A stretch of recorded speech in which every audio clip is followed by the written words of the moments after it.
for the respondents, Mr. Loveday, and in triathlon for the appellants, Cecily Crampin, and the first respondent, Mr. Letman, and for the second respondent, Mr. Polly. I suspect that the issues have narrowed somewhat as time has passed and correspondence has happened, but the context for the issues that confront the court this morning have, I hope, been set out pretty fully in the skeletons for the purpose of today. I can tell you that I've read the skeletons. I have read the relevant section of the Upper Tribunal decision dealing with the retrospectivity point. Yeah.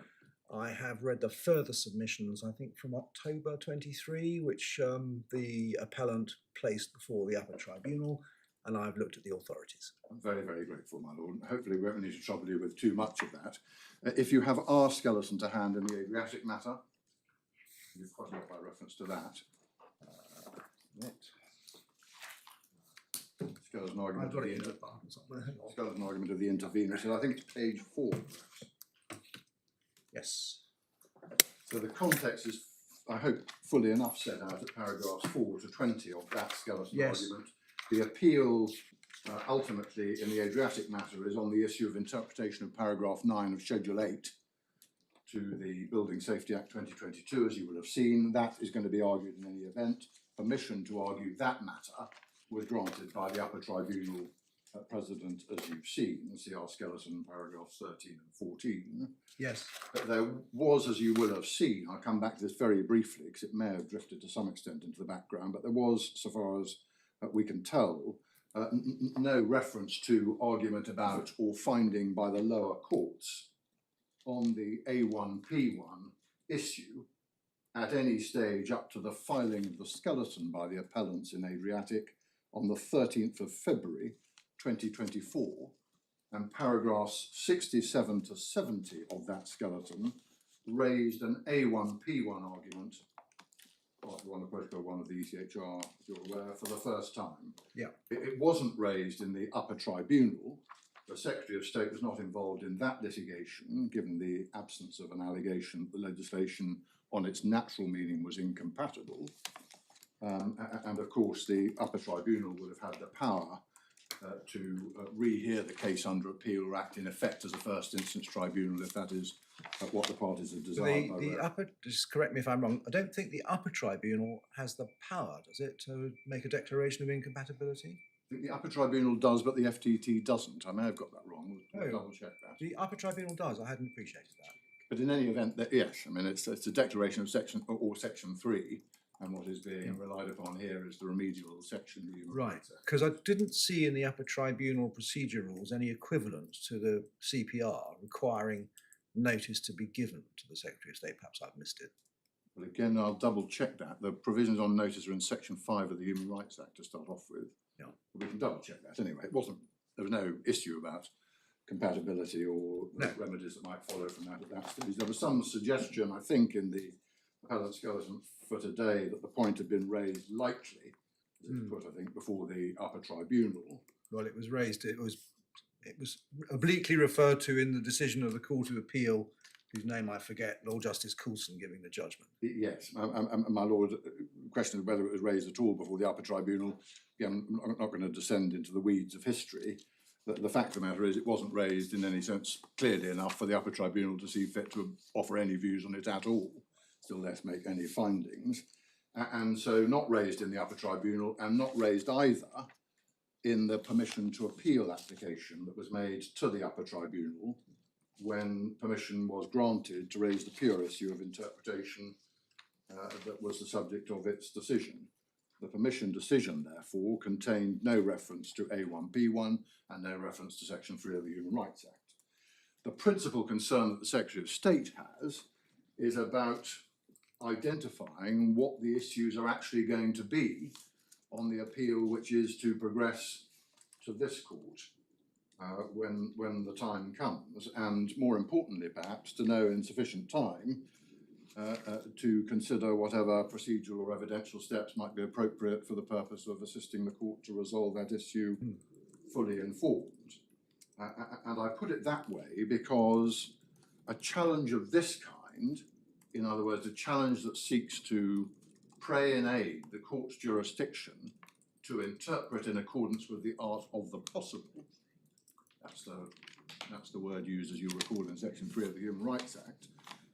That jurisdiction can only be invoked on well-established authority in circumstances in which the court has reached the prior conclusion that on its natural meaning, the legislation would be incompatible. Yes. I could take you to the authority, it's in the bundle if you need it, but we probably have all we need in our skeleton, if you have that to hand. Yeah. In paragraph 23, Yes. you will see a quotation from the case which first established that proposition, which was Lord Wolfe in Poplar Housing and Donoghue. Now, that was procedurally, if I may say so, quite interesting.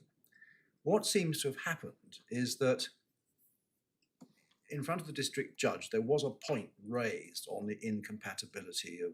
In Poplar? In Poplar. Yes. There was a point raised on the incompatibility with the mandatory ground for possession in Article 8. Yeah. And the district judge didn't think that there was much in that point. When it got to the Court of Appeal, as I read the judgment, the Court of Appeal decided that it was going to decide the point, and it gave the parties, after the hearing, the opportunity to put in evidence. There were at least 2 witness statements on behalf of the department. There was some evidence from Shelter, and there was some evidence from 2 academics. So the Court of Appeal looked at that evidence and then formed its own view on compatibility. And I also noticed that in Wilson and First County, the potential incompatibility was raised by the Court of Appeal itself, which then adjourned the hearing to allow all of that stuff to happen.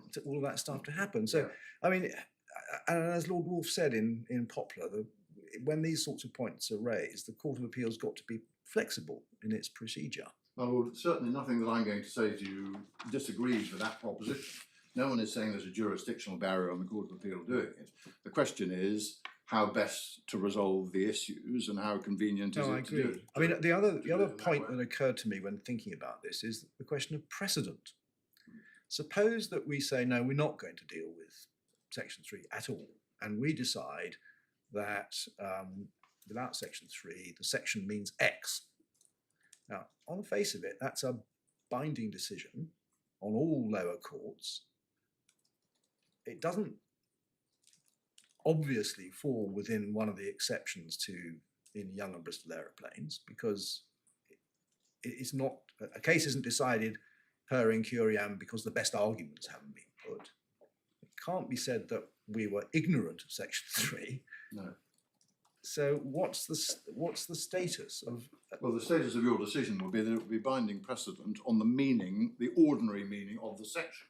No one could suggest that it was a binding precedent on what the section might mean if the art of the possible were to be deployed under Section 3. Is that a further exception to Young and Bristol aeroplanes, is it? Well, my lord, it must be, because the court cannot be taken to have decided a point in circumstances in which, and this is the premise of the question you put to me, in circumstances in which it is decided for let's assume good procedural reasons, that it is not going to determine a particular issue.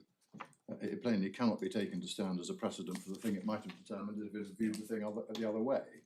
But I don't want to take too extreme a position, because of course I acknowledge that there have been cases, and the 2 you cite are pretty good examples of them, of the Court of Appeal or the Supreme Court sometimes stepping into the breach because it sees a convention compatibility issue that no one else has seen before, and it then has to allow the parties the opportunity properly to address that.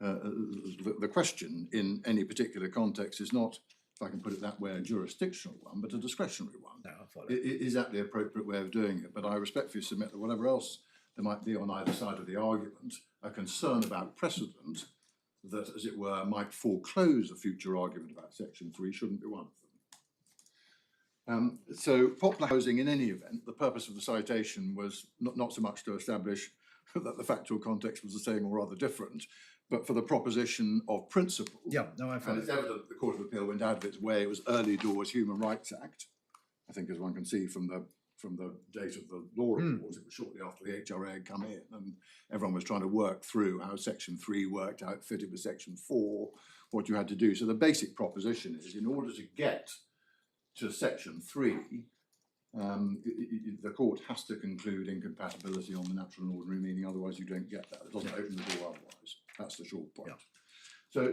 So that's the position in relation to the approach in principle to this sort of issue. There have been, which is, I hope I said, and I hope helpfully, if I'm at all concerned making submissions to the court, why I said that some of the earlier spats have drifted into the background of this.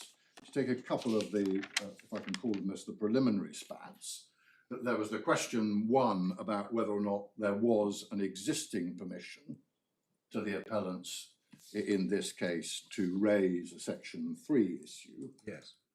And so far as that is concerned, I can be pretty brief. It seems to have been a dispute that developed in correspondence surrounding the question whether there needed to be any form of application at all. So to some extent it's been superseded because, albeit between slightly gritted teeth, the appellants have now made something that looks a bit like an application in their skeleton argument. My submission, for what it's worth and if it's necessary, for the reasons we set out in paragraphs 21 to 32 of the skeleton, is that they do not have permission to advance this argument as things stand. 2 points only shortly by way of emphasis in relation to that submission. The first is that a Section 3 argument, Section 3 HRA argument, is not part and parcel of an ordinary argument of interpretation. See Poplar. It is a remedial power with its own limitations and its own rules attached if a court concludes that legislation is otherwise, on its ordinary meaning, incompatible. So a Section 3 argument, is the short point, is not assumed to be inherent in every point on interpretation. If you're going to run it, a Section 3 argument with the necessary prior concomitant of the establishment of incompatibility brings new issues, probably new evidence in its wake, and so has to be properly advanced, properly pleaded, properly supported. And no such point was raised at any point prior to permission being granted to appeal to this court. Secondly, of course, the Court of Appeal is a court and is a public authority under the Human Rights Act, no dispute about that. But that doesn't touch the question whether the appellants have current permission to raise a Section 3 point. The courts themselves, to some extent, it flirts with the point you were putting to me about precedent. The courts themselves, although of course they can raise matters of their own volition and will do so in certain circumstances when they feel the parties haven't addressed the issues that arise properly. But the courts don't have to probe and decide convention compatibility of legislation if the point isn't properly raised and dealt with procedurally. All the more so, it might be thought, when in the Court of Appeal, that court sits as a Court of Appeal from decisions of lower courts. So that was the first spat. Is there existing permission? We say not, for what it's worth. Secondly, there was the question of timing. There was a suggestion you would have seen from the correspondence and the arguments that this matter really shouldn't need to be dealt with at a directions hearing of this kind, but could be dealt with on a rolled up basis on day one of the actual appeal. That, we respectfully submit, would have been obviously very unsatisfactory for the parties. Well, you might, if they can argue it, you might want to put in some evidence. Well, exactly so. I mean, normally in relation to these sorts of claims where you're asserting that primary legislation is incompatible, a claimant will start that ball rolling. There will be a proper pleading, and normally there will be evidence from the claimant to start off with, saying this is all deeply unfair for the following reasons and impacts on us in an unfair way for that reason. We then put in evidence on behalf of the Secretary of State or whichever government department is in charge of the legislation, saying it pursues this aim, it was done in this way, here's the legislative process, and isn't it a wonderful piece of legislation? And then there's some responsive evidence. So to leave that all to be dealt with, as it were, in limbo prior to the first day of the trial would not have been very satisfactory. But again, that may have drifted away because here we are. And so the court will have to decide one way or the other as of today. So that comes perhaps to the central issue for present purposes, which is amending now, whether permission should be given to amend now to raise this point. You'll be very, very familiar with the decision of the Court of Appeal in Singh and Das about when new points can be taken on appeal. We've given you the relevant passage from the judgment of Lord Justice Haddon Cave for the Court of Appeal, paragraph 35 of our skeleton. It's now Notting Hill and Shake is Notting Hill and Shake is now the main case. Notting Hill and Shake is also in the bundle, tab 11, page 223, particularly paras 27 and 28, as you will recall, doing the spectrum analysis. Yes, on the one hand here, if you've had live evidence with witnesses, on the other hand there, pure point of law, somewhere in between is where we are. Yes. So those are the authorities. And a final one, if you needed it, I don't suggest you do, but FIA UK Limited, bundle of authorities, tab 9, page 195. Sorry, I don't think. But it's essentially the same point. 3 short points then, if I may, on amending now. The first point is that there is at least some force in the point that it is in principle unsatisfactory for the Court of Appeal not to have the benefit of full consideration and resolution of the point below at the Upper Tribunal level at least. Normally the Court of Appeal considers that there is benefit in that. Of course that isn't an absolute rule, and you've drawn attention to 2 cases in which it was done differently. Well, there's another case which I think was in the weekly law reports a couple of weeks ago called Dalston Projects and the Secretary of State for Transport. Oh yes, that's I can't remember whether you were in it or I was. It's going to the Supreme Court in January. No doubt, but at the moment, Lord Justice Singh says that where the proportionality of legislation is an issue, the Court of Appeal pays no deference to the view of the trial judge, which might be a bit surprising, but that's what he says. My Lord, yes, on the ultimate issue, I think one needs to be a little careful with that, because I don't think he shut the door on the court deriving considerable benefit in some cases, particularly where the evidential picture may be complicated or contested. Yeah. Nothing that Lord Justice Singh said in that case, I think, assuming that was the correct approach in principle, which is a question for the Supreme Court ultimately, but nothing that he said detracts from the benefit that the Court of Appeal derives as a Court of Appeal from the first instance court's analysis of the facts. So that's the first point. Second point is that if Section 3 is to be raised, in other words, if it is to be said that the retrospectivity element of this particular section, this particular piece of legislation causes incompatibility, that is, if I can put it loosely, a big new argument on which the Secretary of State is at the very least likely to wish to and to need to adduce evidence in relation to that. I mean, the position, of course, in principle is, as I think my Lord pointed out in a case called New Haven Port, which you may recall, yes, at paragraph 49, the position is, of course, that the burden of justifying legislation is on the government. It doesn't follow necessarily or inevitably from that proposition that the government is obliged to put in evidence in relation to matters. It's ultimately a matter for the court to determine objectively whether the effect of the legislation, as it is, leads to incompatibility objectively. That's the way in which it's approached. But the government very often, the relevant department very often wants to put in evidence. That's the point. I can remember a housing case called Simawi, where we had an awful lot of evidence about the one succession rule in public sector tenancies. Yes, yes, I mean, in all sorts of contexts that happens. Yep. I mean, you'll recall the tobacco litigation all those years ago, which we had the pleasure of doing together, but there was about as much evidence as one could possibly imagine. Yep. So government will very often wish to do that, and there is real merit in having a proper procedure and a proper process for that to unwind. And here, without needing to get into the weeds of it, but there would be lots to be said for having some such evidence for the assistance of the court to deal with the objectives of the legislation, the aim of it, is the design of the legislative framework one that would justify using a retrospectivity provision or not. Does it strike the right balance? Is an unfair burden imposed? I mean, all the usual stuff that goes into those sorts of... Well, I suspect the real issue, if Section 3 arises at all, is not legitimate aim, it's going to be proportionality. It's going to be proportionality, at which point one gets into all the various criteria that are well known and loved from Bank Mellat. Yep. And you get into rational connection to the aim, and is there a less intrusive way of doing this thing which would as well achieve the objectives and all of those debates. But all of that is susceptible of evidence and normally would attract evidence on behalf of the government. And sometimes, as I indicated, both evidence at the outset dealing with impact from the claimants when they make this sort of claim, and potentially responsive evidence to the evidence that the government puts in saying, you know, you've overstated the balance and it's ghastly for us.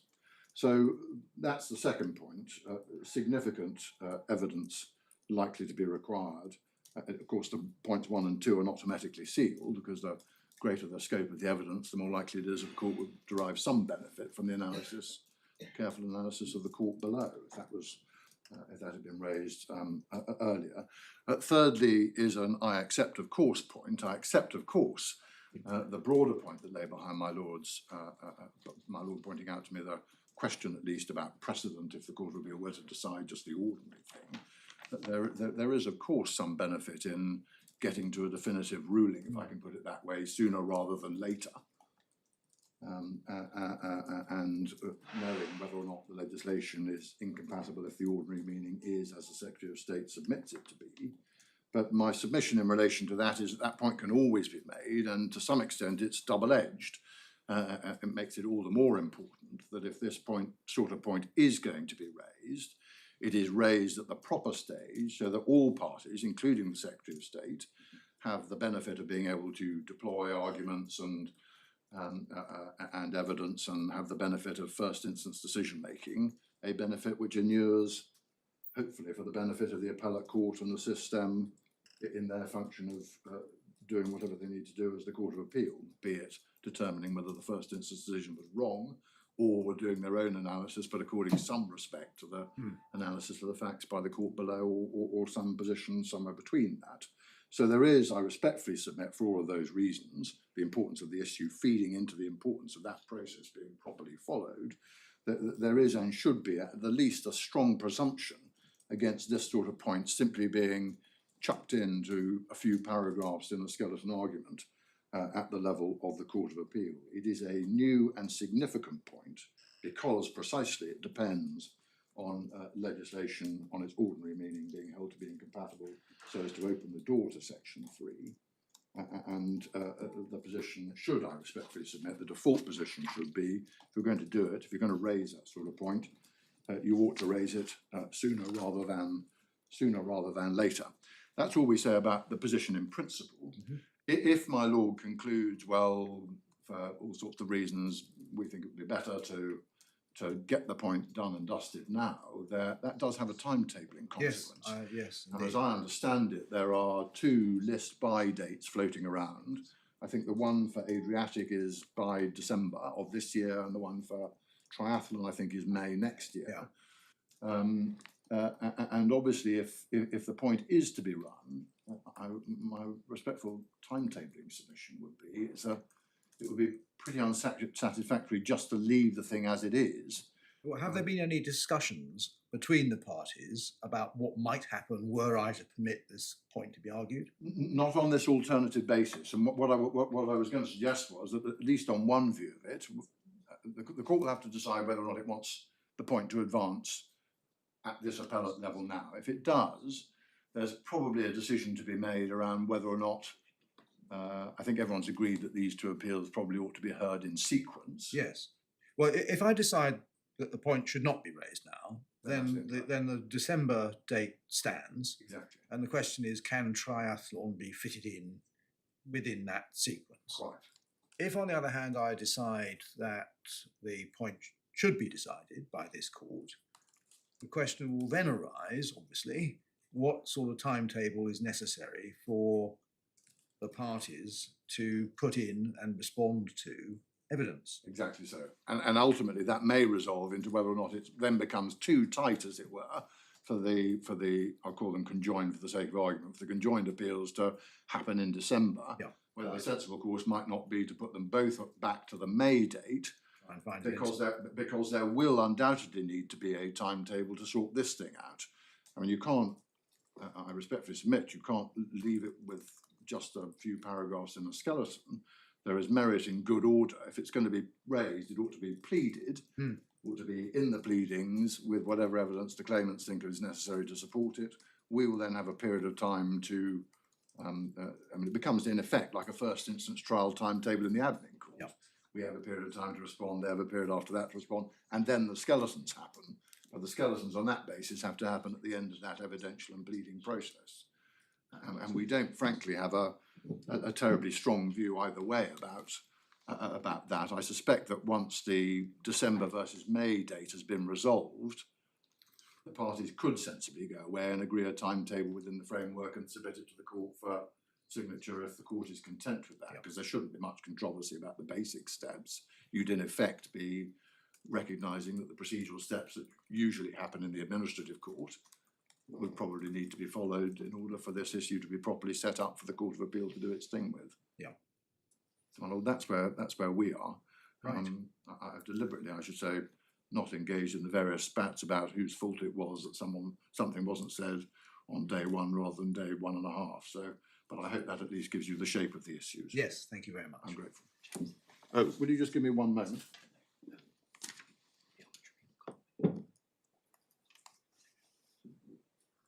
I'm very helpful. I'm reminded section 4.5 of the HRA. It may not be there, but it doesn't matter. I can just tell you the effect of it. The Upper Tribunal can't make a declaration of incompatibility. It can't. They can't, No, as that's I what I understand it. But the appellants, as I understand it, are clear they're not actually seeking a declaration. No, they're not. But because the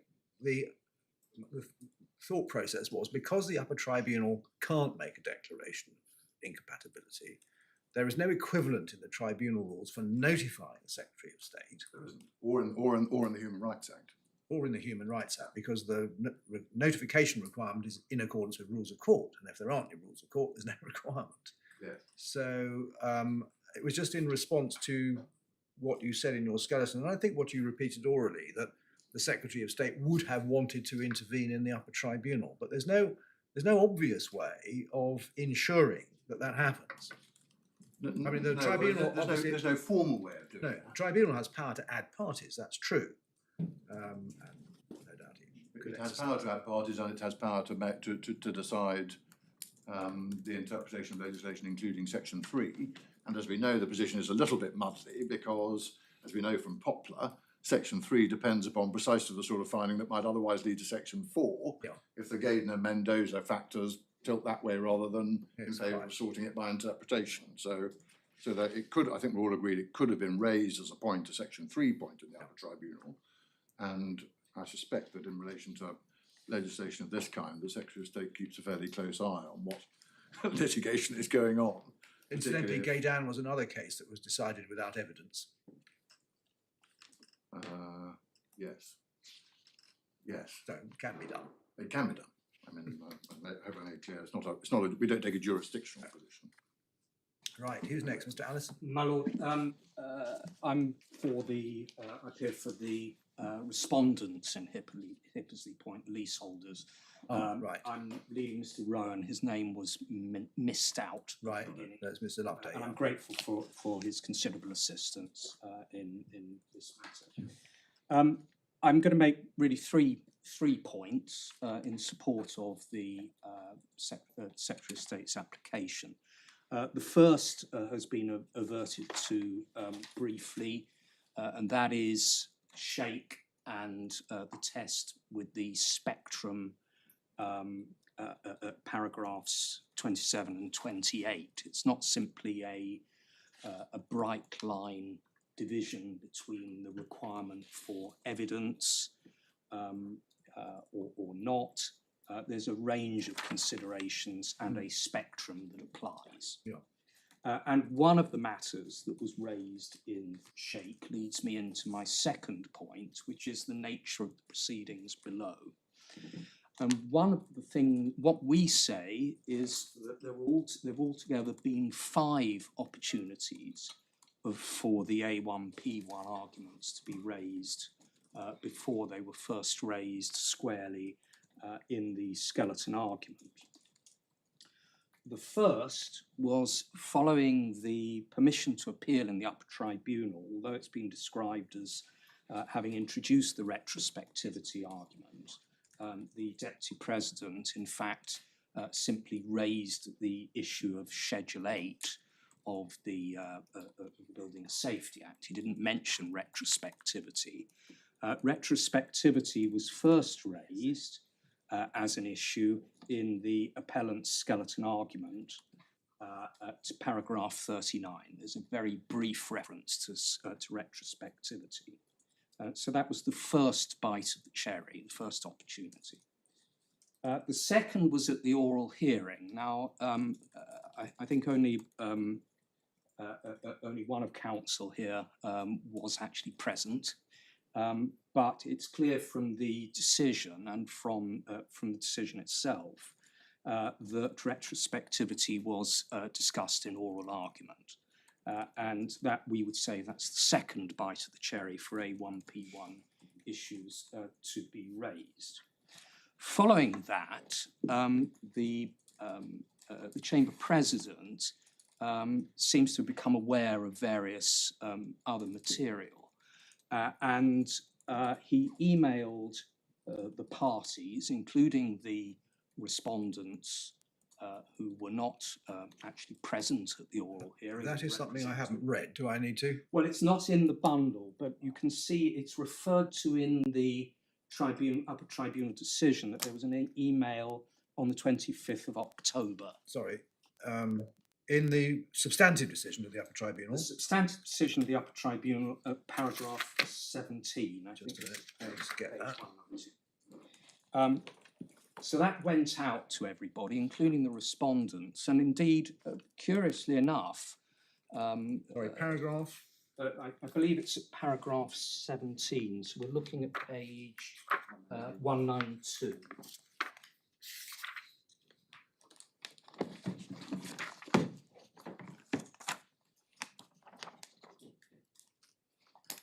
You can see he says, I invited the parties, meaning both the appellants and the respondents, who've also participated in the appeal, to make any submissions Yes. they wish to make in relation to these further legal And that's, proceedings. is that what prompted the further submissions? Exactly. And it also explains why they're described as further submissions as opposed Yeah. to a skeleton argument. Yeah, and that paragraph 8 of that. I'll come back to that in Yeah. a moment, but I just want to stress that the respondents, the leaseholders, have not been completely supine when it comes to questions of retrospectivity. Some of them responded.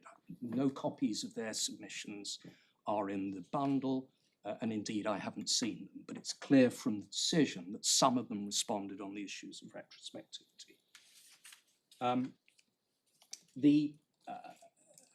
And what we would say about the light touch reference in the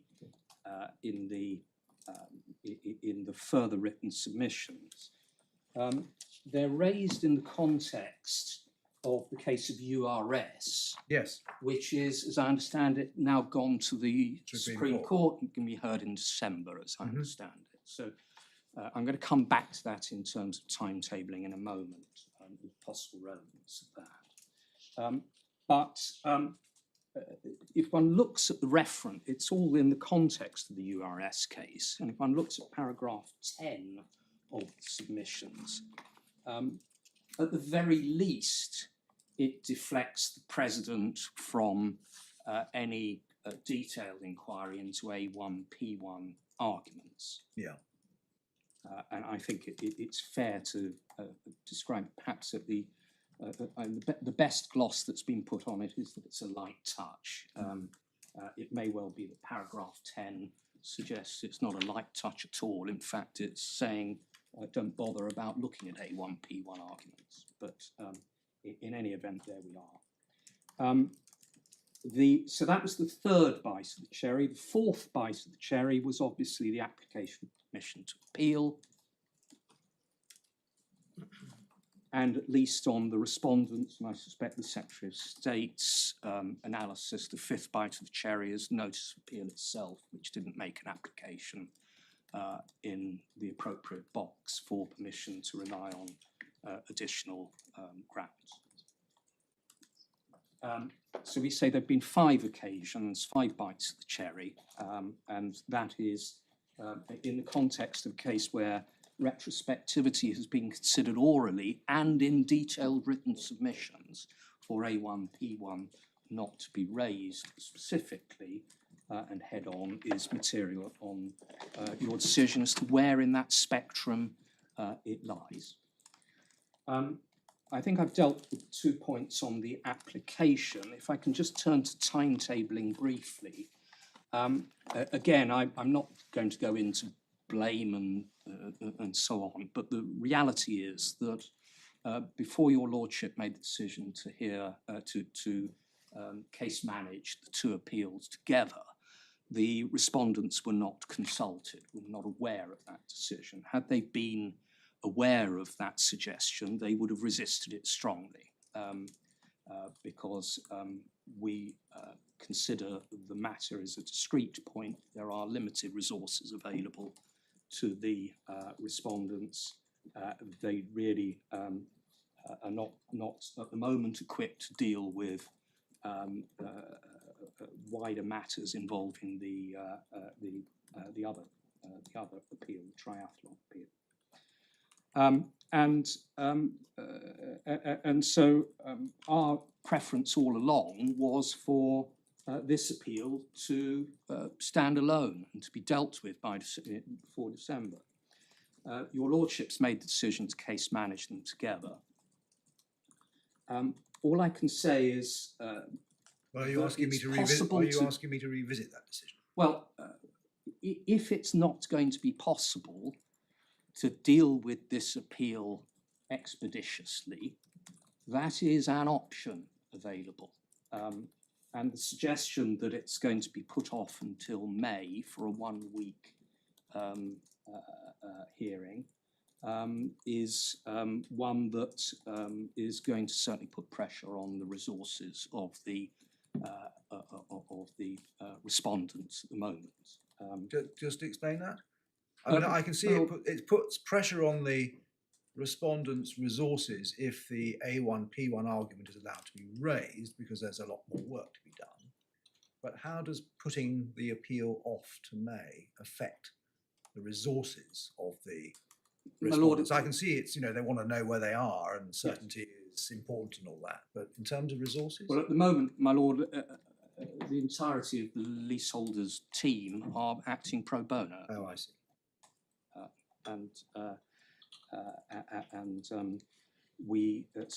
We will, in order to be able to respond to some of these wider issues, it may well be that we need to look at what can be done. Yeah. In terms of gearing up for that. My lord, but our preference is for the matter to be dealt with quickly, whatever happens. I would simply say it's always possible to put these various retrospectivity appeals together in different combinations, and we do, of course, have the URS case going to the Supreme Court, which could have, in a sense, have been put together with either one of these appeals as well. So it's never going to be entirely satisfactory to be able to get all of the cases marshalled and dealt with at the same time.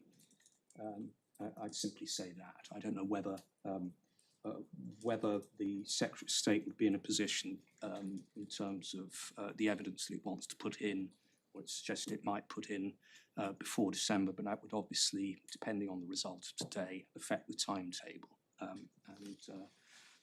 Our preference is for the matter to be heard before December, whatever happens. Yeah. I'm obliged. Yes, Mr. Allison. Sorry, my lord, I'm addressing the A1P1 issue. Right. And then Mr. Allison will All address right, so you Mr. on Bridley, yeah. timetabling issues. But logically, I think the A1P1 Yes, issue. fine.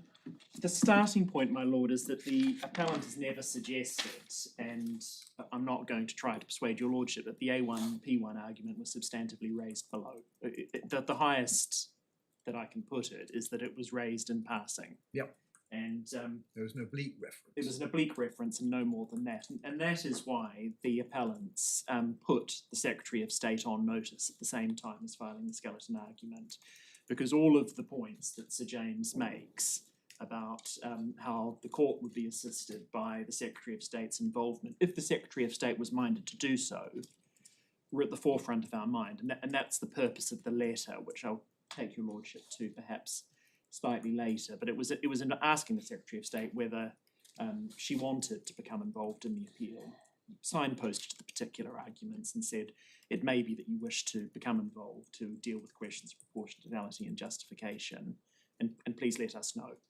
So the appellant hasn't, I think Sir James tried to characterise it as bunging a couple of paragraphs in a skeleton argument, suggesting this might go under the radar and then therefore be determined in some unsatisfactory way. I do say that's unfair. That's not what the appellant did. And I also accept the objection having been raised, the court will have to determine whether the appellant should have permission to raise it or not. And my primary submission is that the court ought to hear the A1P1 issue because it is part and parcel of the construction argument that the court is going to have to determine in order to determine the appeal. And the starting point, and really the end point, are the terms of Section 3 of the Human Rights Act itself. If your lordship would turn that up, that's in the authorities bundle at tab 2. Yeah. I've read it before. Yes, well, your lordship's no doubt very familiar with it. The reason I want to draw attention, the reason I want to turn it up is that it's couched in mandatory terms.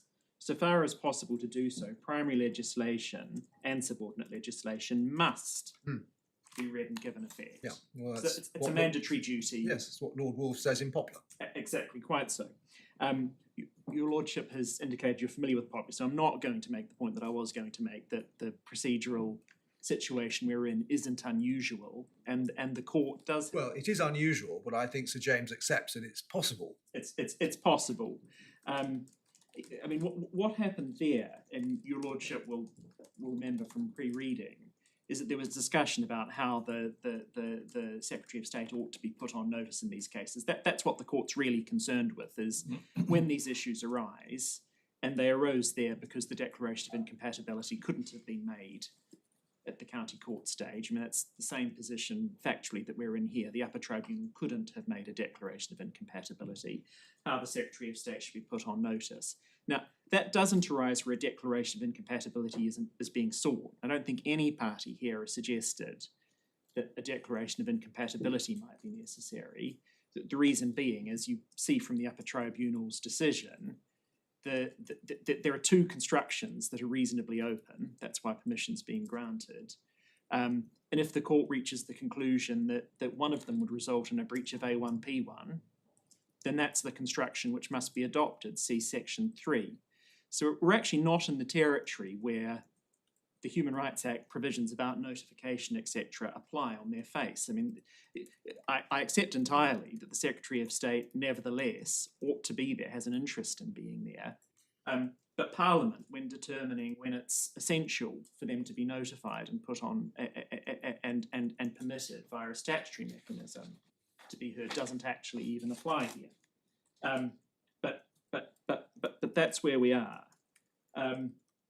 I won't take your lordship to the provisions in Poplar, Housing, or Wilson, where the significance of the duty on the court is stated, because I know your lordship has that well in mind.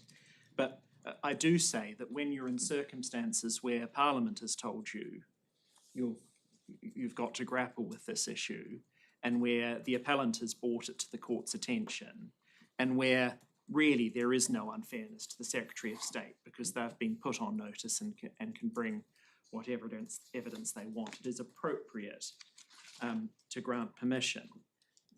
Now, as against that, what Sir James said today was quite telling for what it didn't say, because it wasn't really suggested, other than that they would have wanted to put evidence in below, that there was any particular prejudice. And the reason I say that is important is because this isn't a case where the issue could have been raised before the First Tier Tribunal, because the legislation that the court's tasked with construing didn't exist, even in draft then. So it was always going to be the case, even on the Secretary of State's best case, that this would have been dealt with on appeal. And that matters because when one looks at Notting Hill and Sheik, and I will ask you, I understand your lordship is very familiar with this, but I do want to turn it up because of the reference to the spectrum of cases. In fact, perhaps I don't need to turn it up. Because what the principle reflects is that there will be a spectrum of cases from those where there's been a full trial with cross-examination, etc., and then considered findings of fact made by a first instance judge. And this is your lordship's reference in the Faye case that Sir James referred to about the trial being the final performance, not the dress rehearsal. That's one end of the spectrum, and there's the other end of the spectrum where you have what is a pure question of law. And what Sir James was trying to do was to try to situate this at that end of the spectrum, the full trial end of the spectrum. But really, we are, in my submission, at the other end. Proportionality is... We're sort of in the middle, aren't we? Because it's not just a question of the court, or not necessarily just a question of the court looking at the words on the page and interpreting them, which would be the case if it was what is often called a pure point of law.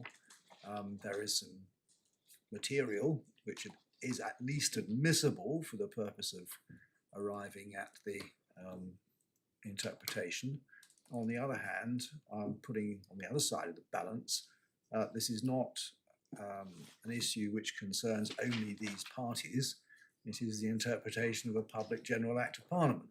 So it doesn't fit easily into the Notting Hill and Sheik spectrum. It's got aspects of... It's somewhere on that spectrum, but I do say it's closer to the pure question of law, and to explain why. Well, question of law I can accept. Pure question of law, No, query. pure is putting it too high, my lord, I accept that. The reason why I say it's towards that end of the spectrum is because one has to be mindful of the type of evidence that Sir James wants to put in. And he drew the analogy with judicial review, and it's an apt analogy because what Sir James sought permission, what the Secretary of State sought permission from your lordship and got permission from your lordship to intervene on the basis of, was that they would be putting in precisely that evidence. The application, which was consented to by the appellant, was that the Secretary of State was intervening so that they could put in evidence of all of the factors that Sir James... You better just remind me of that, because So I haven't reread it for this So, hearing. my lord, if you turn to it's page 292 of the bundle, if you have... Just a minute, 292. If your lordship has the hard copy bundle... I do. That will be, yes, it's page 2, happily the same, and this one it's the authorities bundle where the number is different. So page 292, what we have here is an email from the Government Legal Department on behalf of the Secretary of State seeking the appellant's consent to their intervention. And then what follows is the proposed text of the application. And the reason for sending this was to get that consent and then to be able to say to your lordship that the parties agreed. Can I ask your lordship please to read paragraph 3, first of all, on page 293.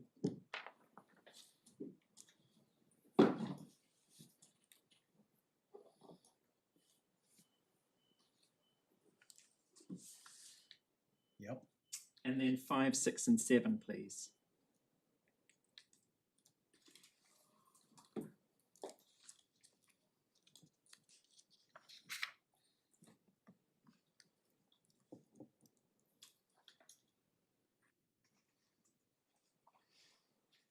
Yes, there's no express reference to evidence there. It's it's paragraph 5. 5.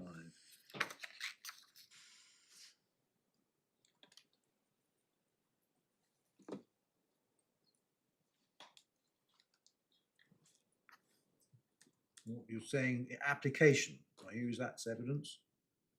Well, my lord, it's difficult to see what the Secretary of State would have been putting before the court if it wasn't evidence, because questions about the purpose, the policy, and the how essential retrospectivity is not it couldn't be matters of legal submission because that goes to what they say was the policy intention behind the legislation.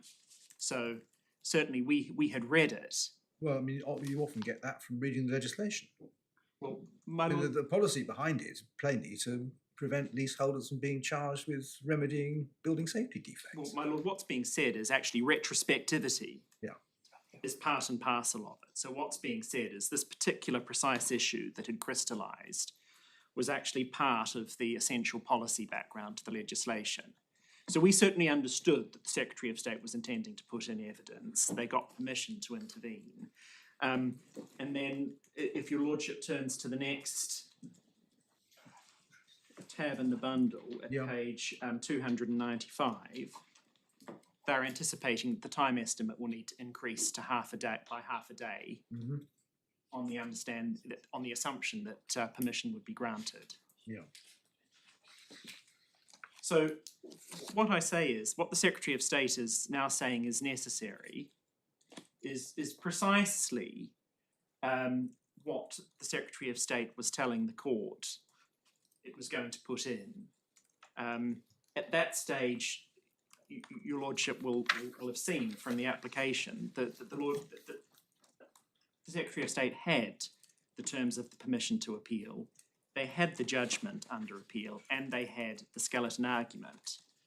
There's no reference here to this being a point that they couldn't deal with, they couldn't handle. They knew that A1P1 was being raised. It wasn't being suggested there that actually the reason why they were going to intervene was to say that the A1P1 argument couldn't conveniently be argued. They were saying the opposite. They say the court ought to determine this comprehensively on the basis of full submission so that the court could give a judgment that is conclusive. And we agree. So we say it's, I'm not, Sir James didn't rise to he said he wasn't making submissions about blame, but Yeah. we say that even taking one step back and not looking about who's to blame for this being resolved as late as it is. The other point to note, the prejudice I is suppose, overstated. is that the order giving the Secretary of State permission to intervene does not time limit Secretary of State, which would be normal in an intervention case. Yes, I mean, and that is of a piece with this type of intervention that was proposed. And in terms of timetabling, Mr. Ellison will address you on that. But it's always from February when the letter was sent to the Secretary of State, being the appellant's intention that the Secretary of State should have the time to present whatever evidence they think necessary. Have I got the letter that was sent to the So the Secretary of State? letter is at, you do, it is at,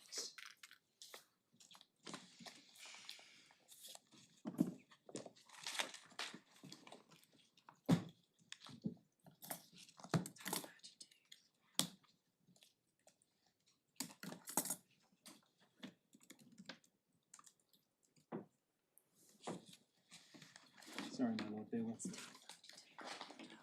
Tab 32, I'm having this. Tab 32 on 290. yes. So it's tab 32, page 290. I'm grateful to Sir James. Yes. Right, so it's paragraph 5, yeah. Yes. And then paragraph 6 as well. Yeah.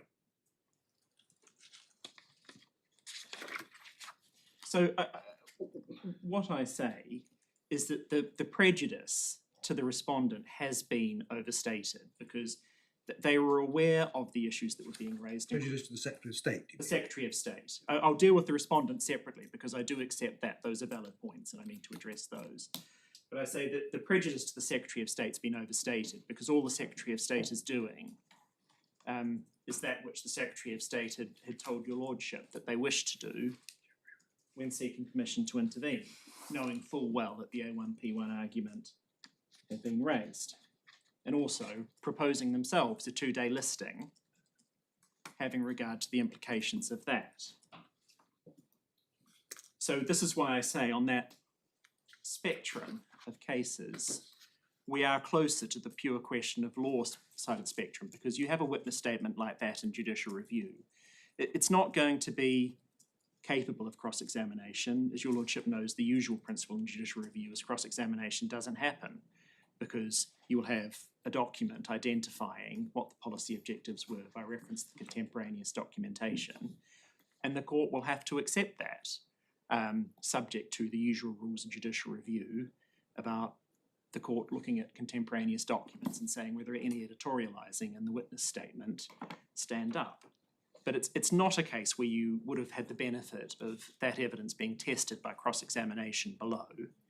And as your lordship noted, in the Dalston Products and Schvidler appeals, the current state of the authority from this court is that one doesn't defer when construing legislation to the conclusions reached by the lower courts. So it's an exercise that the court would have to consider afresh in any event. Sir James says that that is going up to the Supreme Court, but not on that point, because the Schvidler point and the Dalston Products point is about the construction of the assessment of proportionality in a particular factual context, rather than the construction of legislation. That's what I want to say about the Secretary of State's position. I accept entirely the respondents' concerns, and the respondents' concerns in my submission are met.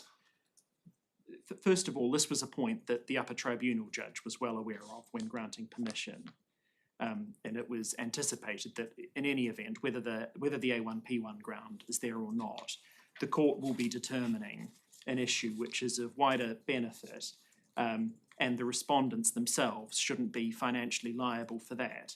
So there is a cost condition preventing the recovery of costs against the respondents in any event. So, and I accept that any permission to advance the A1P1 argument ought properly to be subject to the same condition. I certainly couldn't quibble with that.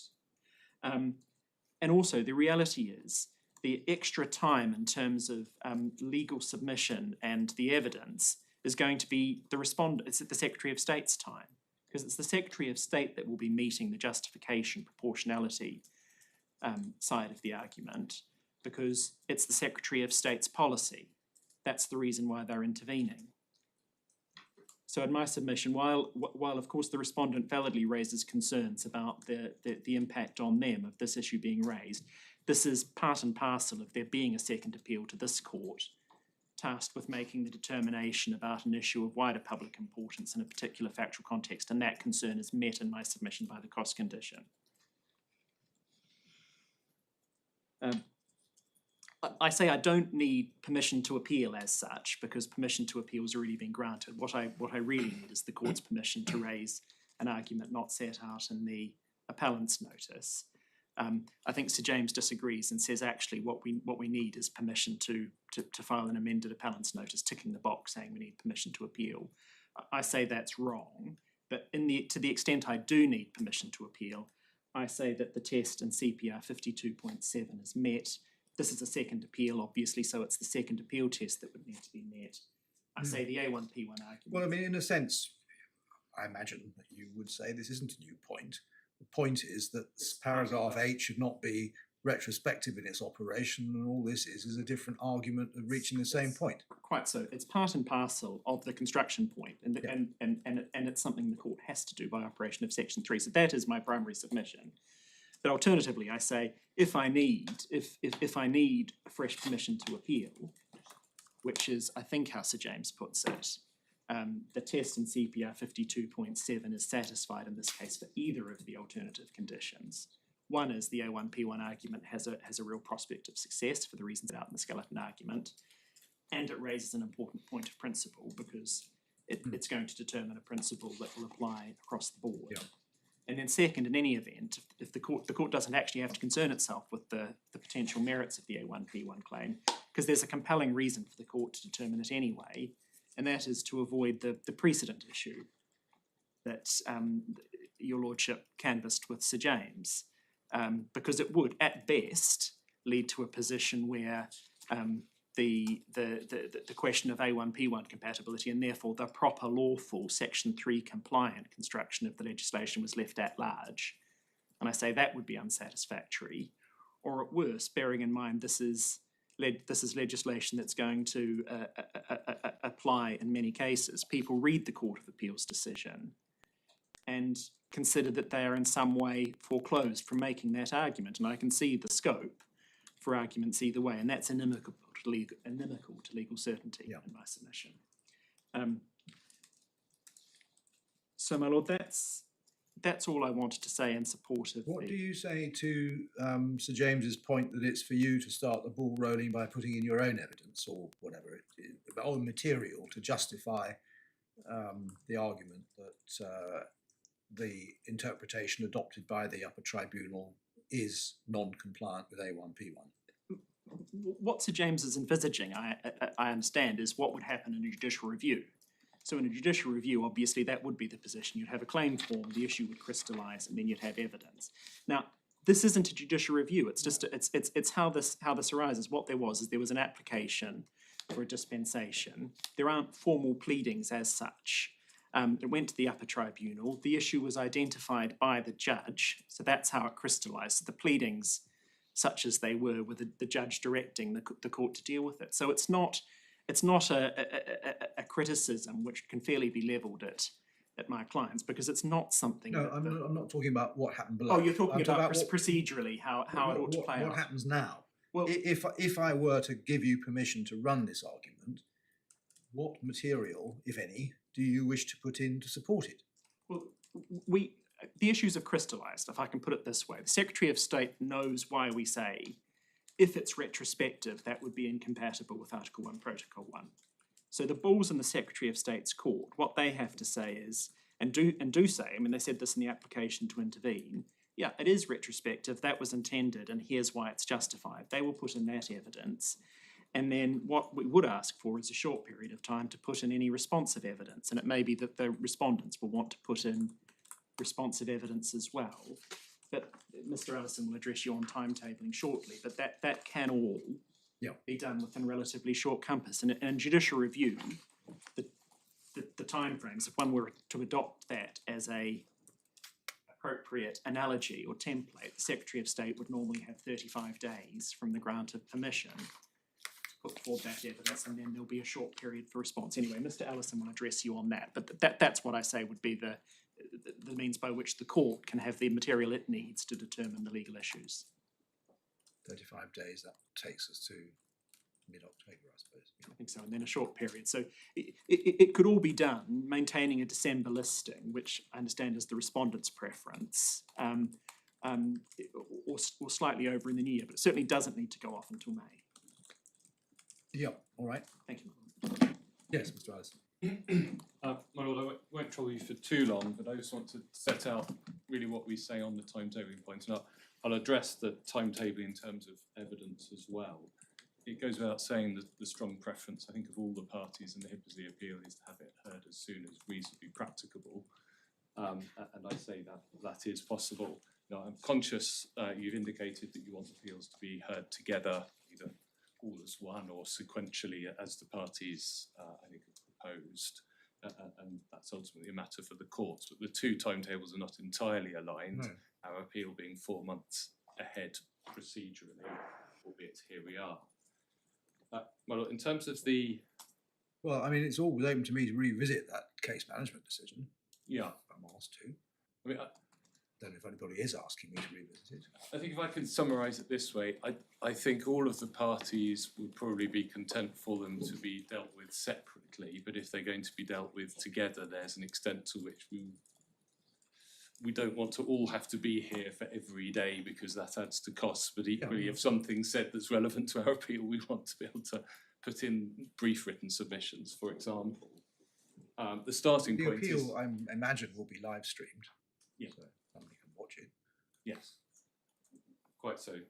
I think our concern, and probably this is the concern shared between both appeals, but no doubt the triathlon parties will address you briefly on that, is I don't think either appeal would wish their own appeal to be held up for months as a result of the other one, and finding a time when, quite apart from anything else, this number of counsel can all be in the same place around the same time is a difficulty. It might be possible.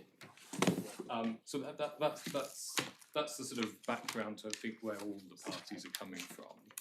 Now, if I refuse you permission to run this argument, timetabling falls away, presumably. You just carry on and hear the appeal by December. Yeah. So the question only arises if I give you permission to run the argument. My lord, yes. I say it's still possible to have a December hearing date or perhaps into the new year in January, but there isn't a reason for there to be any substantial delay. Except there aren't any pleadings, as was the point that was taken. This, of course, was a dispensation application. None of these arguments were engaged. But we set out our stall in our skeleton argument, and at heart it's a simple point. The result of the legislation, if it operates retrospectively, is overnight hundreds of millions of pounds were written off without any compensation. That's the short point.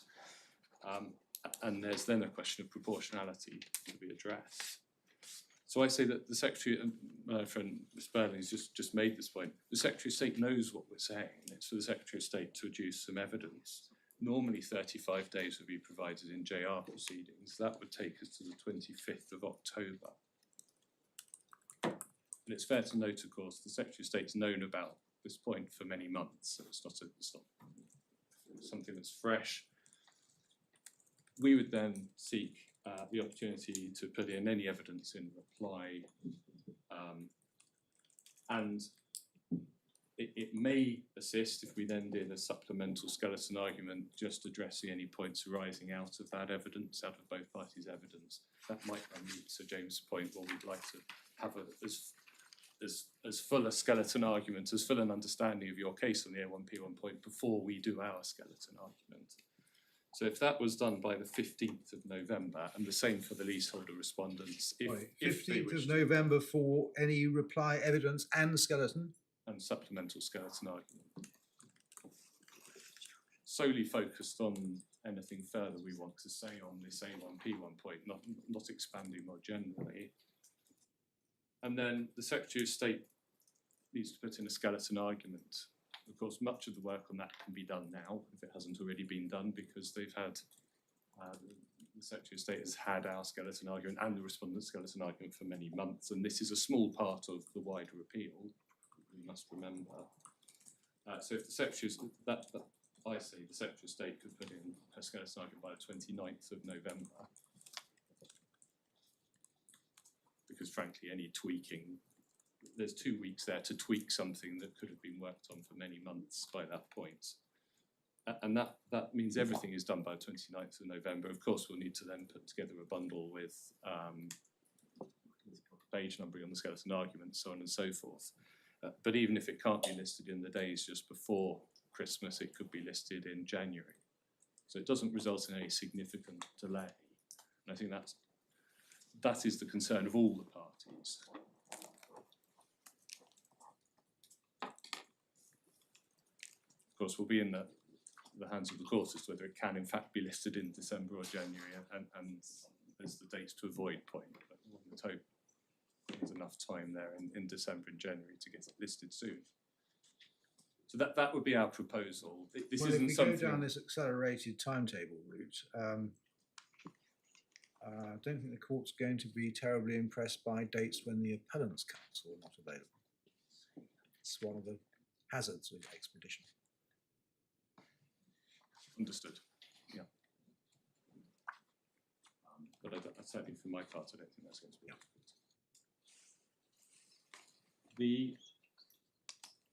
The subsidiary point is whether, if the appeals are to be heard, is whether the appeals should be heard together, and if so, if they are to be heard sequentially, in what order. I don't know whether it would assist you to hear from me on that very briefly now.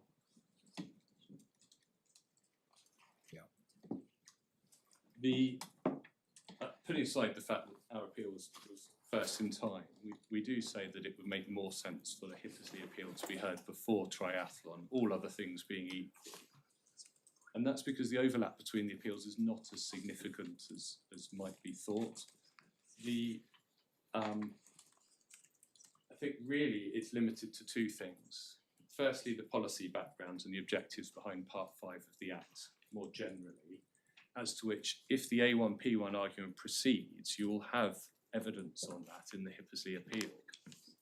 So it makes sense to hear the Hippersley appeal first. If the Secretary of State's going to put in evidence on that, that's going to assist in both appeals because you'll have the fullest material before you. The second point is there are only limited aspects of retrospectivity that form the overlap. Other than that, there's lots of points that don't overlap. I think this is common ground. And there's an important distinction between the retrospectivity point that's raised in the two appeals. In the Hippersley appeal, if the leaseholder protections in Schedule 8 have retrospective effect in the way that the Upper Tribunal found, then we've got this issue of lots of accrued rights being written off overnight without compensation. It's a loss of accrued rights. Triathlon, that's not the point. In triathlon, the retrospectivity argument, as I understand it, is about whether a new right that came about by virtue of the Act, the ability to apply for remediation contribution, whether that new right enables the tribunal to make an order requiring repayment of sums incurred prior to the Act. So there's no loss of rights, it's the extent of a new right. And whilst there will of course be some overlap over whether legislation operates retrospectively, it's not the same point. And I think my learned friend, Mr. Polly KC, makes this point very well at paragraph 14 of his note, if that assists. That real sort of distinction between the two. 14. Paragraph 14.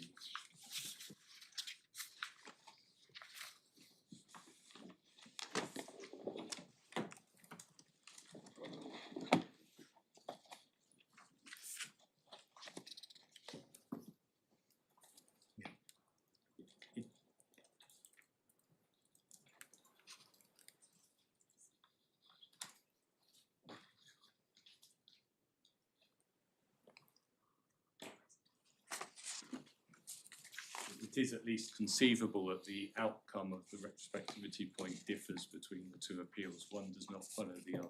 Yep.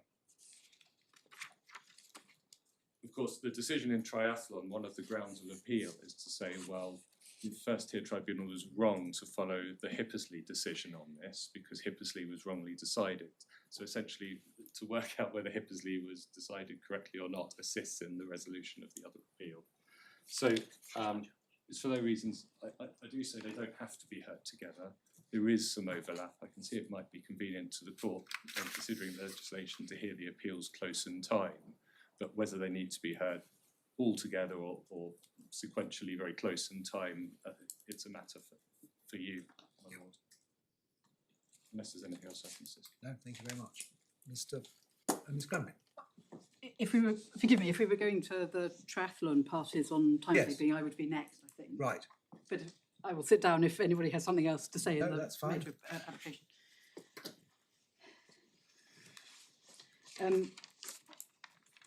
Where we, I think, Just remind me, you are for and triathlon. the appellants, no, so this has been called the triathlon appeal, but the appellants are SBDP and Get Living. Right.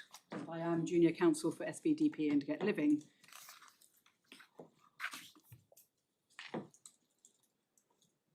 Yeah.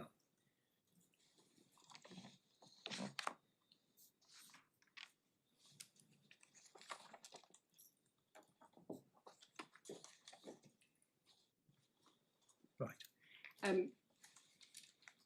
If you got my note, I think you would have understood there was a note on behalf of SBDP and Get Living. Perhaps that didn't make it to you. If not, I got a note. No, I don't think I did. well, that is no doubt my error. No, I don't think I did. The only note I've got in that one is from Mr. Nisnan. So my learned friend, I think, also took you to Mr. Polly's note. So Wait a minute. I think I'm pretty sure I've seen There's a note. spare one coming up if you'd like I'm it. sure I've seen a note. We're incredibly from Mr. grateful. Polly, actually. Yes. Thank you. Yes, sorry, no, I haven't. This is seven paragraphs. that's right. So at the end, I summarise the position as we understood it. My client's position on timetabling, as I understood it, the situation before hearing submissions on timetabling. Yeah. And you can see by reading the end of that note that I have a particular practical difficulty about timetabling before December, or anything that is earlier than close by the hereby date. I mean, and the practical problem, for what it is worth, is that my leader is engaged in 2 consecutive trials on brief from the 1st of November, essentially takes him at least to the middle of April, as things currently stand in his diary.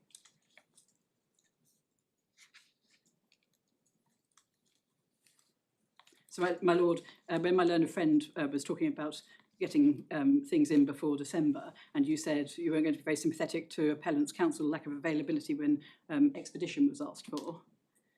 My problem is that I'm being dragged along by expedition, and I do have an availability, counsel availability. Well, only if your appeal is heard immediately. was- So, as I put in the note, the position of my clients in relation to timetabling was not to contest the idea of pulling these 2 appeals together, but to do them sequentially, essentially for the, many of the reasons that are said over here, because there are a number of issues that don't overlap. But if the answer to all of this, whether A1P1 in Adriatic goes in or not, is to, if we're going to have these appeals together, is to try and get them on in December or January, well, my position has to become, we were accepting the court's decision on putting them together, but my position has to become, these should be uncoupled and the triathlon appeal heard later. Right. Well, suppose I were to do that. Yes. Suppose I were to uncouple the appeals, and suppose that Mr. Allison's timetable or something like it Yes. is then adopted. What part, if any, would your clients wish to play in the Hippersley, the Adriatic appeal? You just I think nothing. essentially You just none. I mean, because- watch it if necessary on live Absolutely. stream. Or do you Or want to send make you to written counsel to take a submissions note. or Yes, what? absolutely. I think the underlying, I mean, the way that the parties that are thinking about sequential had put it was whoever goes first gets to come to the second to make any interlinking submissions. But the actual place, so I don't think it's right that my client's saying their skeleton argument and grounds that Adriatic's wrong. The actual case for my clients is that Adriatic is not terribly relevant. I mean, it's relevant, retrospectivity of Para 9, Schedule 8 is relevant to the context of the Act, as it were. But the actual decision on the 2 different retrospectivity points in the 2 different places in that statute, the decision does not need to be the same. One, for the reason that my learner friend, Mr. Allison, said, which is, and took you to Mr. Pollitt's note, that they work in different ways. And secondly, what is put in the skeleton argument on appeal on behalf of my clients is that the wording that you are looking at is not quite the same, because the wording in the Para 9 point is all about payable. The wording in section 124 for remediation contribution orders that the tribunal pinned the decision on was incurred or to be incurred. Would be? Was incurred or to be incurred. And so that you are not actually looking at so close wording as to necessarily come to the same conclusion. So there's sort of 2 points there as to why they're not really the same thing, which is why, in my submission, having been 4 months behind in an appeal, with the risk of being pulled ahead to a point where my reader cannot come in, Yep. a solution might be to uncouple. I mean, the other solution is indeed to list everything later. So putting those points aside, I appreciate from having read the notes of my learned friends and the remainder, sorry, it's not terribly polite to point at people in court, but a remainder of the triathlon parties. What is likely to be said against that is, well, triathlon also needs some expedition, and 3 points essentially are made about that by my learned friends. Yeah. One in relation to the position of EVML. So EVML is the management company, head lessee, who's actually doing the works. The remediation works are taking place. And they are currently funded by a Building Safety Fund grant. Mm. And what is said in the skeleton argument for triathlon, of Mr. Letman, for triathlon, is that there is a risk of a shortfall. So I think there was a sort of over budget of approximately 3 million.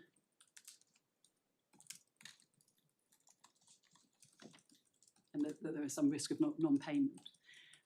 But the thing I mentioned in the note I would like to take you to is the actual terms of there's a stay in the remediation contribution order requires my clients to pay Triathlon's share of the cost of those remediation works. And that provision is stayed. Yeah. So it's stayed by the First Tier Tribunal and then by the Upper Tribunal. But there's express permission for the ability to lift that stay, to apply to lift that stay if there's a problem with funding going forward.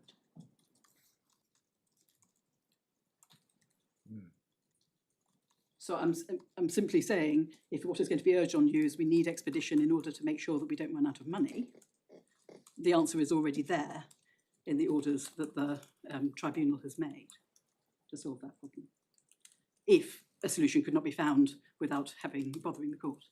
The second point was that this case has, you may understand from the triathlon case that this case is about the East Village generally over in Short Stratford, but the particular case is about N26, this one particular area with 5 blocks.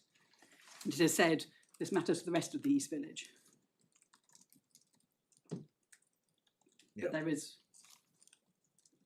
no detailed information or evidence before this court as to how the rest of the East Village and funding problems might be affected, where they are, which blocks have building safety fund applications, which blocks have got their building safety fund funding, where there are any shortfalls or anything like that. So my submission is not a good reason to push forward.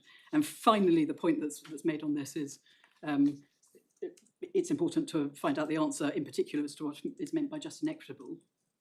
Insofar as this appeal elucidated that. But that's simply a central point about appeals to the Court of Appeal, that all or most of them are about important questions that need to be answered, but that doesn't a reason for pushing beyond the hereby date, earlier than hereby date. So that was that.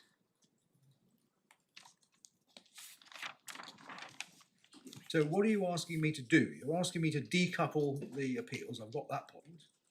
What else are you asking me to do, if anything? Essentially, I'm asking you to either, whatever your decision on A1P1 is list so that we get nearer the hereby date in triathlon than the December date, so in May rather than December.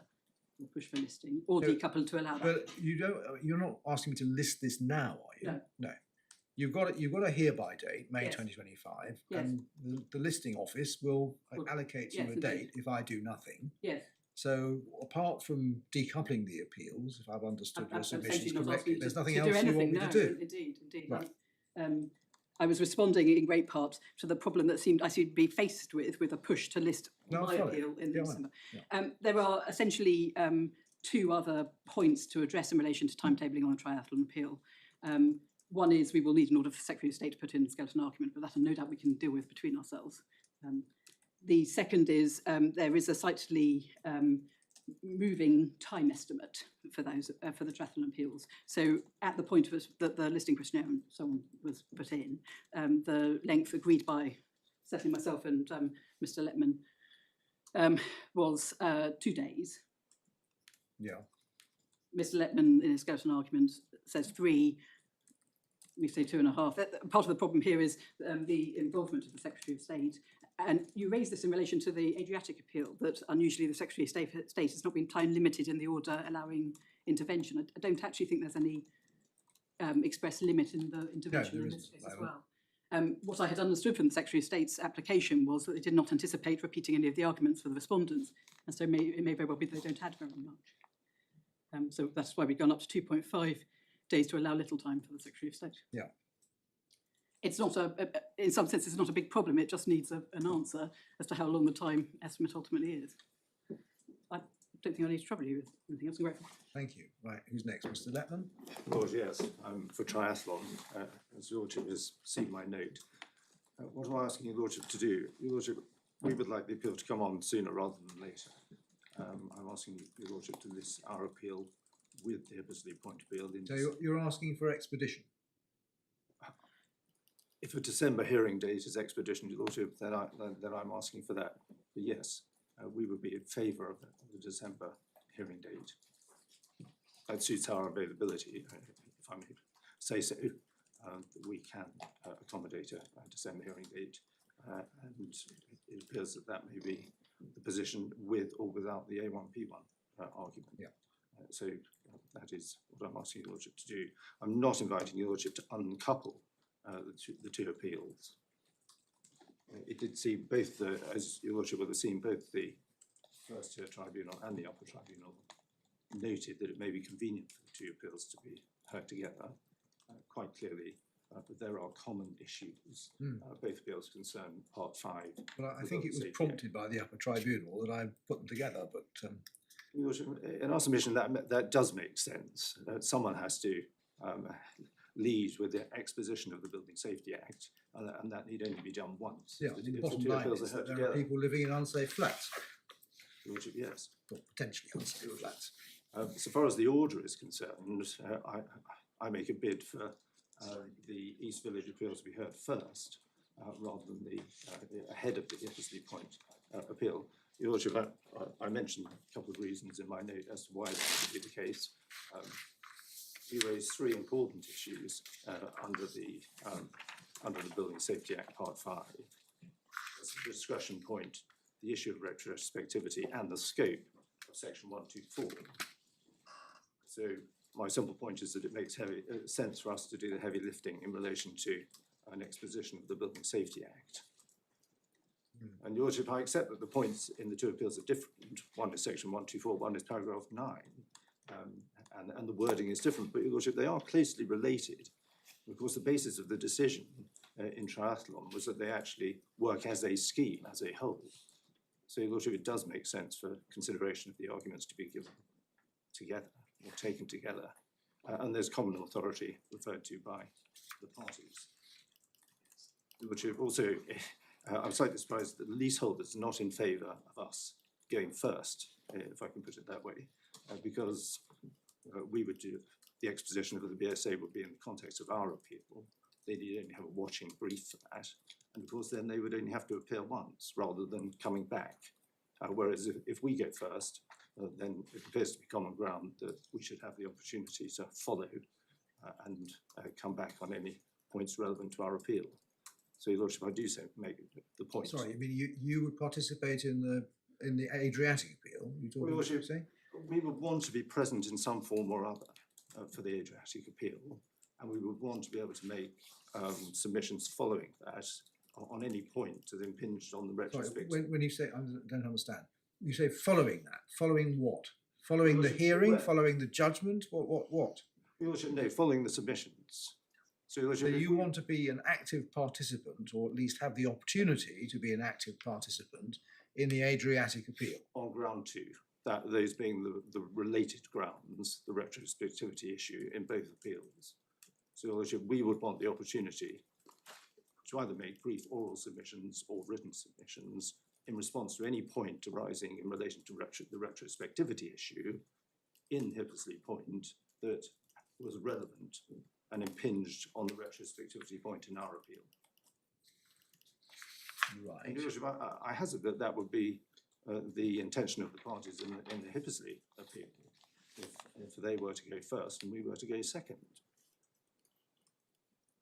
Your Lordship, if we go first, then the leaseholders need not come back, as it were, because they would know what's being said in our appeal by the time they come to make their submissions on the common issue. Yeah. So, Your Lordship, there is the point about time estimate, which my learned friend has mentioned. Our original time estimate was 2 days. That took no account at the time of the participation of EVML. Took no account of the advent of the Leasehold and Freehold Reform Act, and it took no account of the Secretary of State's involvement. So we have revised our time estimate upwards. We say 3 days. I think Mr. Polly has said 2.5 days, or and Ms. Crampton has said 2.5 days, but we say that in combination, both appeals should now take up a 5-day or 4.5-day window. Right. Lordship, just a further point on timing. If we can't be heard in December, then we have some difficulty in January, but we have availability for the second 2 weeks of February. Right. So that would accommodate complicate us if we're dealing with issues of availability. my lord. So, if I were to decouple the appeals, as Ms Crampin asked me to do, what, if any, direction should I give about triathlon's participation in the Adriatic appeal?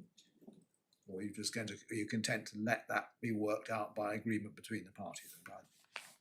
Or Because come I think or- I maintain my position that we should have the opportunity to make brief submissions in reply. So this is what? This is an application to intervene in the event that I decouple the appeals? Your Lordship, whether it's our being an interested party or an application to intervene, it appeared to be accepted by the court that there was, as it were, a common interest between the two appeals, and therefore that the party should have the opportunity to address the retrospectivity point or any points arising on that issue in the other appeal. So that being, Right, and to this some is, extent, the purpose just of remind me, joint- this is on ground round two. Your Lordship. That's the paragraph 9 retrospectivity point in Hippersley, and coincidentally, the section 124 retrospectivity point in our Yep. appeal. So it's grounds 2, Your Lordship. Not sure. Those are my points at this stage. Thank you. My lord, my client is very much at the coalface of this. We are the party that is obliged to do the work, obliged up the leasehold chain, obliged down the leasehold chain, obliged because we either have been or expect to be served with improvement notices, and obliged under the Building Safety Act to ensure the safety of people in and around these buildings on the East Village. I was surprised to hear my learned friend Miss Crampin say, well, there's nothing before the court in relation to the other buildings on the East Village, because it shouldn't surprise the court to know that the parties have been liaising about all the problems concerned with all the other buildings on the East Village. I don't know, there was some confusion as to which notes you had and which Well, notes you didn't. I think I've seen your note, but I'm not sure that I've got it with me in court. That's the problem. I may have left it in my room. I have a spare which I may Well, hand that up. would be helpful. So I thought I read it this morning, but I now can't find it on my desk, so. Oh, wait a minute. Oh, no, here it is. Beg your pardon. I'm grateful, my lord. Let me just have a look just to make sure I've got the same document.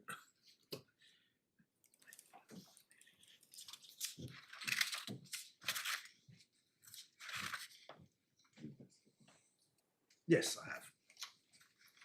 So, my lord, the triathlon appeal concerns, and I emphasising, if I may, the section of the note that lies between paragraphs 5 and 11. The triathlon appeal concerns a single plot comprising 5 buildings on the village. Yeah. That's known as N26. It is not going to be a point of contention between anyone in this courtroom that there are 12 such plots. So although my learned friend says, well, there's no evidence before the court, it's not a point of contention that we are dealing with lots of buildings and we're dealing with approximately 2,800 dwellings across the East Village. It is also not a point of contention that many of those buildings suffer from fire safety defects of one sort or another, and that therefore there is work required across the entirety of the East Village. Almost the entirety of the East Village, for which all potential sources of funding are being looked at, which is as everyone would expect it to be. My client's problem is that its only source of funding, absent the BSF, is service charges, and everyone agrees that paragraph 2 of Schedule 8 applies, and so no service charges are payable in respect of these defects.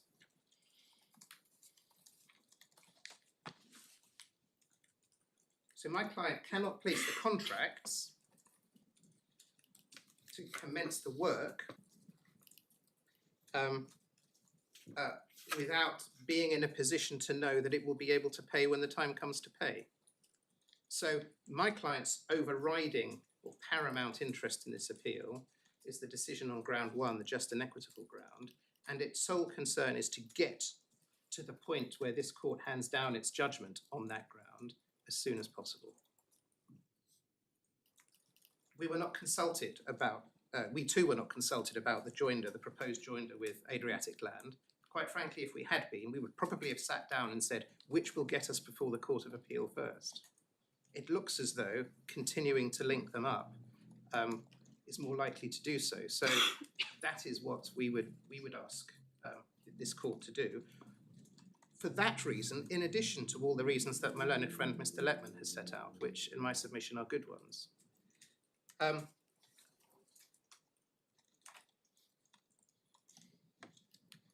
Whether we're talking about December or leaking into January or into February, I think I have no specific submissions on, save that we would just like to come before the court as quickly as possible.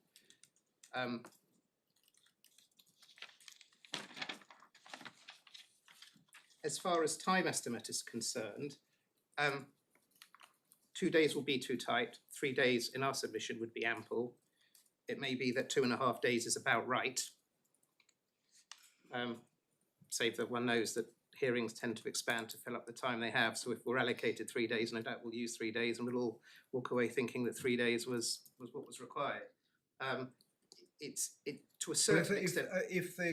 If the two appeals are going to stay coupled, Yes. one way or another, then the time estimate needs to be an overall time estimate. Yes. So your 3 days is just for Europe, or the triathlon appeal, is it? Yes. And then there'll be another whatever days, 3 days or whatever for the. I think, my lord, the feeling generally across all of us is that 5 days ought to do the two appeals together. Right. But I must confess I've not spoken to everyone in the room. But as I understand it, that is the feeling. Right. So, my lord, unless there's anything else, short and sweet, but that's all we have to say, my lord. Thank you very much. Mr. James.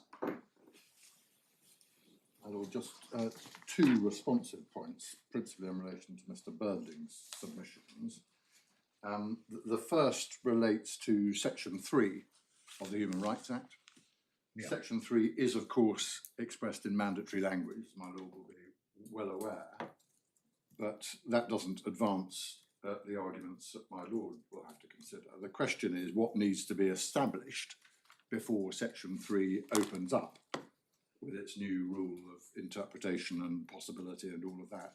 And the answer to that question now appears to be agreed between us, which is that there needs to be established that on the ordinary and natural meaning of the words of legislation, it will be incompatible. And that is a point which has to be asserted and determined and will often rely on evidence. But that all seems to be a common ground between us. But we would not wish the court to be sidetracked into worrying too hard about whether or not there were formal mechanisms for getting the Secretary of State before the Upper Tribunal were that to be the case. Separate considerations apply in relation to the FTT because of the date on which the relevant legislation came into force. But our submission is that certainly could have been raised and dealt with before the Upper Tribunal. True it is the Upper Tribunal could not make a declaration of incompatibility, but none was being sought. What the Upper Tribunal could have done would have been to have applied a Section 3 interpretation to the relevant legislative provision, and that would have required a finding of incompatibility on the ordinary and natural meaning, and therefore all the precursor procedural steps to that, including the possibility of evidence. And there would have been no particular difficulty, there would have been no mandatory requirement of a kind that exists in the Human Rights Act to give notice to the Secretary of State if a DOI is being sought, declaration of incompatibility is being sought. But all courts, and the Upper Tribunal would be no different in this respect, could recognise when such an issue was being raised, it would require a consideration of the compatibility of legislation, and that even if not mandatory under the Human Rights Act, it would be appropriate as a matter of proper case management to alert the Secretary of State to the fact that that challenge was being made, and the Secretary of State could then have taken a view about whether he or she wanted to intervene and what evidence would or could have been produced at that stage. So formal notice or otherwise is not relevant to this issue, that the matter could have been raised before the Upper Tribunal, I think, as we all now agree, and if that had been done, then all of this, including the evidence, could have been considered, put in and dealt with before the Upper Tribunal. That's the first point. The second point is simply to correct an impression that I think Mr. Birdling was advancing in relation to the correspondence and the various applications we made, including the application to intervene. The suggestion appeared to be to say that when we applied to intervene, we were in effect suggesting that we would intervene to deal with all issues, including the Section 3 issue. We were not, of course, doing that. We were applying to intervene because the Secretary of State took the view that he or she might have had something to say about the ordinary issues of interpretation that had been raised, the Section 3 point not having been raised at the permission to appeal stage and not therefore having been the subject of permission to appeal. And the references to the interpretation and application of a provision plainly does not imply that the Secretary of State was then going to pitch in and start putting in evidence on an ordinary issue of interpretation. And the question as to whether evidence is required in two different contexts is obviously distinct. If you're dealing with an ordinary issue of interpretation, it's pretty rare for the Secretary of State to put in evidence. Sometimes you'll rely upon ordinary aids to interpretation, such as white papers and so on. But when the issue is one of prior incompatibility of the legislation, see Lord Nichols and Wilson and First County Trust and a host of authorities afterwards, very often evidence is put in, Yes, indeed. which would not necessarily be admissible or appropriate if the issue was one of pure interpretation. So we respectfully submit that that wasn't my learned friend's best point. Can I then proceed on the assumption that the court does decide to allow the Section 3 argument to be raised? You then have to grapple with the timetabling issues and the question of whether or not the appeal should be joined in the sense of being consecutive with whatever opportunities there are for people to say what they want in each of the separate appeals. The Secretary of State's principal concern at this stage is, I hope understandably, that the Secretary of State would wish there to be sufficient time to do what is necessary, particularly at the beginning of the procedure. And that is because the likelihood, as I said in my opening submissions, is that evidence will be put in from the Secretary of State. If the appellants in the Adriatic appeal choose not to put in their own evidence as the first step, well, that's a matter for them. They'll be limited to doing responsive evidence in response to ours, so be it. But the Secretary of State would normally have from permission if this was a JR 35 days, but it needs to be borne in mind that in an ordinary JR, you would have quite a lot of process before that, all of which would engage the duty of candour and would therefore require the Secretary of State to do reasonable searches for material and all of that. Stuff. Yeah, you'd have summary grounds, you'd have a permission decision, you'd have had lots of stuff beforehand where not merely would it be desirable, but it probably would be required for the Secretary of State's advisors to go off and start searching for records and consideration of the policy that underlies it and so on. But we're not suggesting that the totality of that process obviously should be replicated, but we do respectfully submit that the minimum that we should be given for the production of evidence in this matter would be 6 weeks, which would probably take one to the very beginning of November. Now, whether thereafter a timetable can be devised which truly leads one to a 5-day hearing if you join or a 3-day hearing probably if you don't, in December is, I respect, highly doubtful. It would obviously be desirable for the Secretary of State skeleton at least to be one thing which addresses both the Section 3 point and the issue of interpretation because they would fit together. So it would be not very sensible, I submit, for there to be two skeletons. But it does, I respectfully submit, feel very, very tight to get to a place of hearing before the Court of Appeal, in effect on a first instance challenge to the compatibility of legislation by December. There have been various views expressed about whether or not the appeals should be conjoined, but I think whether they are or they aren't, the consensus appeared to be that December felt pretty tight, which is why the appellants in Adriatic were drifting into January, as it were. And ultimately, it might be thought that if the better course in the court's view is to have the appeals maintained as being heard together, and one can see some obvious logistical sense in that and issue sense in that, because the same piece of legislation at least is broadly engaged. There may be overlapping policy things that would be interesting to the court to see, and one can see, as it were, if time was the luxury, the good sense in having the appeals listed one after the other with whatever rights are appropriate for that. But if that is to be the position, the compromise might be to do a list by date for the first term in the 2025 year, which would probably take one towards the end of March. So you have that as the list by date for both of them. And then the parties try and sort out when counsel are going to be available. You know, that with a stellar cast of counsel will be appearing. Yes, I mean, that will be difficult puts Ms. anyway. Crampin's clients in potential difficulty. If it's engaged with They may be, but if you push the list by date, which is obviously an end date rather than a mandatory do it on this, if you do it by then, it gives everyone a bit of flexibility to try and sort it out. And if, for example, you get to the position where everyone can make that work with the exception of one team, then no doubt the court can reach a pretty swift decision about whether it should proceed on that basis or some forgiveness should be given. My memory is that Easter is quite late next year, so the Hillary term will go on Until mid-April. until April, I think. Well, I mean, it's up to the court, it's either end of March or that term or whenever, but some date that isn't, because December feels extraordinarily tight, so some date that isn't quite May but isn't quite December may be the answer.